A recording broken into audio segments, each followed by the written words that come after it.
अवकाळी पावसामुळे आता 17 जिल्ह्यांमधील 13,000 हेक्टरहून अधिक शेती पिकांचं नुकसान झालेलं आहे। काढणीला आलेला गहू हरभरा पिकाला मोठा फटका बसलाय। भाजीपाला आणि फळ पिकांना देखील अवकाळीने धडका दिलाय। नुकसानग्रस्त पिकांचे पंचनामे देखील करण्यास सुरुवात झालेली आहे।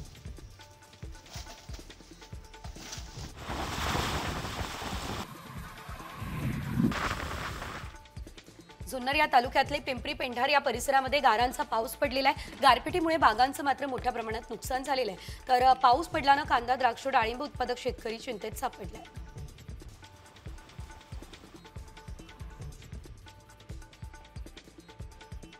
वीज कोसळली त्यामुळे नारळाच्या झाडाला आग लागली आहे। जुन्नरमधील पिंपळगाव जोगा या ठिकाणी ही घटना घडली। सलग दुसऱ्या दिवशी विजांच्या कडकडाटासह जोरदार पाऊस झाला। आगीत नारळाचं झाड जळून खाक झालंय।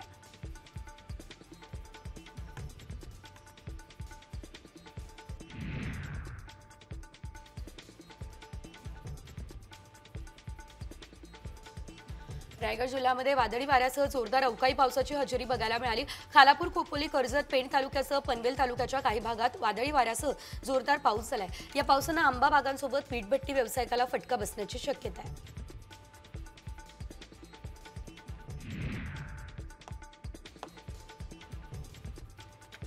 पेणमध्ये सुद्धा तुफान वादळी वाऱ्यासह पावसानं हजेरी लावली आहे। जुन्या आरटीओ कार्यालयाजवळ झाड उन्मळून पडलं।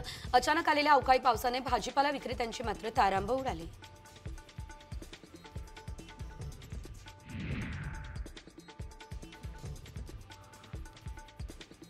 ठाण्यात सोसाट्याचा वारा सुटला असल्याचं बघायला मिळतंय। ढगाळ वातावरण असल्यानं जोरदार पाऊस पडण्याची शक्यता आहे। मेट्रो आणि रस्त्यांची कामं सुरू असल्यानं धुळीचं साम्राज्य सुद्धा पसरलंय।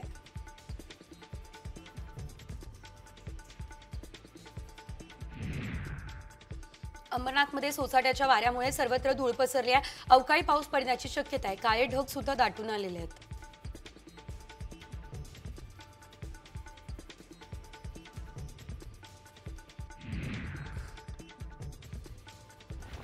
तिकडे बदलापुरात अचानक धुळीचं वादळ आलं। नागरिकांची तारांब उडाली आणि या वादळाचा वाहन चालकांना मोठा त्रास सहन करावा लागला।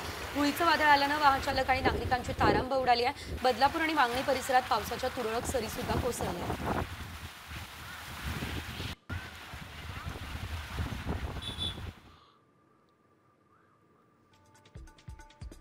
कल्याण डोंबिवलीमध्ये वादळी वाऱ्यासह पावसाला अचानक सुरुवात झाली असल्याचं बघायला मिळालं।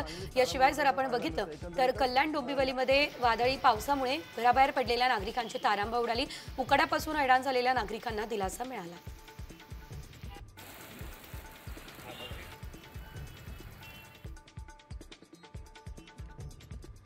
अवकाळी पावसानं पूर्णा तालुक्यातील वाईमध्ये फळबागेचं मोठ्या प्रमाणात नुकसान झालं। वादळी वारा आणि पावसामुळे फळबागा जमीनदोस्त झाल्या। नुकसान भरपाईचे पंचनामे करून तात्काळ मदत करण्याची मागणी शेतकरी करत आहेत।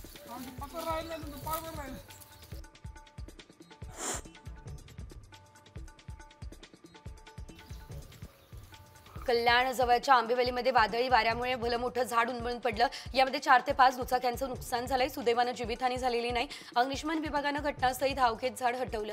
अचानक सोसाट्याचा वारा सुटल्यानं शहरात धुळीचं साम्राज्य पसरलेलं।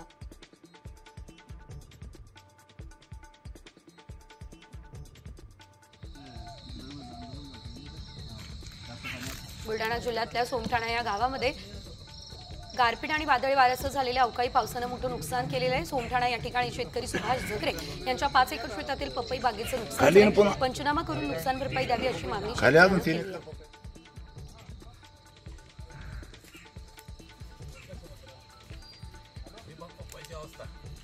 बार्शी तालुक्यामध्ये वादळी वाऱ्यासह अवकाळी पावसानं हजेरी लावली। अचानक आलेल्या पावसामुळे मका आणि द्राक्ष बागांना फटका बसला। पावसामुळे नुकसान झालेल्या शेतीचे पंचनामे करण्याची मागणी शेतकऱ्यांनी केली आहे।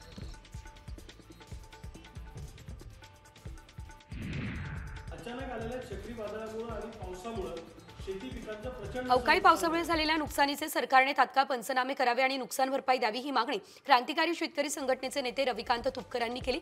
या मागणीचं निवेदन त्यांनी बुलढाण्याच्या जिल्हाधिकाऱ्यांना दिलं।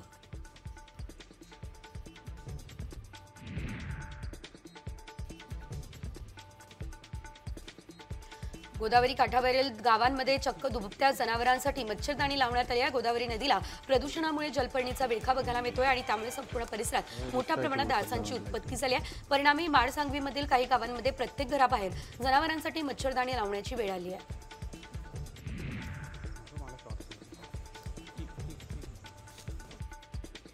अकोल्यातील कुत्र्यांच्या मृत्यूप्रकरणी गुन्हे दाखल करण्यात आलेले आहेत। आतापर्यंत 150 पेक्षा अधिक कुत्र्यांचा विषारी अन्न खाल्ल्यानं मृत्यू झाला असल्याचं देखील बघायला मिळालेलं आहे। रस्त्यावरील मोकाट कुत्र्यांसह पाळीव कुत्रे अंगावर भुंकतात म्हणून एका माथेफिरूने क्रूरतेचा कळस घातलाय आणि थेट या मुख्य प्राण्यांना खाण्यातून विष दिलंय।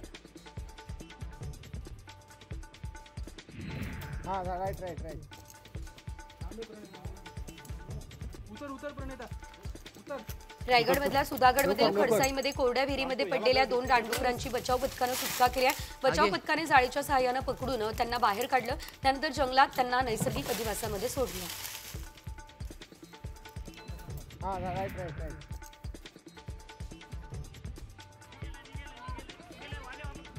वाशिममधल्या भट्ट उमरा या ठिकाणी रामचंद्र काळे या शेतकऱ्याच्या गोठ्याला आग लागली। जनावरांचा चारा पूर्णतः जळून खाक झाला। गोठ्याला आग नेमकी कशी लागली हे कळू शकलेलं नाही। 50 ट्रॉली कुटार, 3000 पेंड्या, कडबा आणि एक छोटा ट्रॅक्टरही अर्धवट जळाला। जनावरं देखील जखमी झाले असल्याची माहिती मिळते।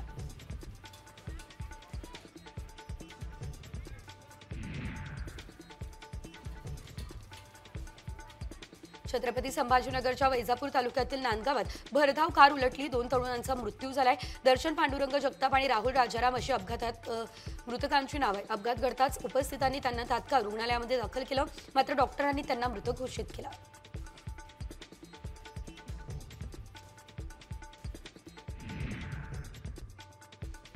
नांदेडच्या आले गावामध्ये एक भीषण अपघात झाला। शेतकरी महिला मजुरांना घेऊन जाणारे ट्रॅक्टर विहिरीमध्ये कोसळलं असल्याचं देखील बघायला मिळालं, तर चालकाचं नियंत्रण सुटल्याने ट्रॅक्टर विहिरीमध्ये कोसळलं। या दुर्दैवी घटनेमध्ये 8 जणांचा मृत्यू झाल्याची माहिती सुद्धा मिळते।